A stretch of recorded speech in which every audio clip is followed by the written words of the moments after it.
Happy Wednesday, Madlang Pickup. As you can see, nag-install po tayo ng Predator Steel Bumper para po sa D-Max 2017, guys. Ayan, napaka-solid kung makikita nyo. Ayan guys, ang specs po ng Predator Steel Bumper natin, aluminized steel. Ayan, US brand, powder coated, stainless bolts. Ayan guys, 3.5mm na MS bracket po, CNC laser cut.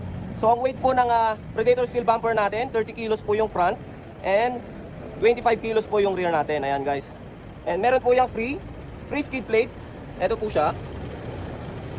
And anchor shackle, ito free din po yan. And syempre yung DRL natin na LED. Ayan guys. So ito po yung front natin. And pakita ko po, and ayan, flex ko lang po yung rear natin. Ayan guys, ito po yung rear natin.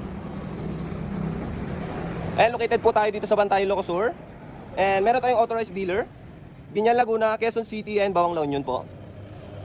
Ayan guys, sa mga accessories natin, marami tayo dyan. Bed covers, seat covers, and syempre itong steel bumpers natin.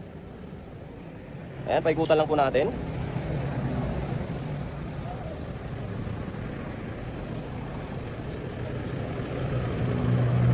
Ayan, pasuyo po ako ng reverse, sir. Reverse, and ayan, naka-hazard na po siya. Ayan, kompleto po yan sa ilaw. Ayan, pa-reverse lang po natin para makita natin. Okay, ayan po yung tsura niya pag naka-reverse. Ayan, located po tayo dito sa Bantay, Ilocos. Ulitin ko lang po. Meron po tayong authorized dealer sa Binyan, Laguna, Quezon City, and Bawang La Union po. So yun lamang po. Maraming salamat. Have a good day.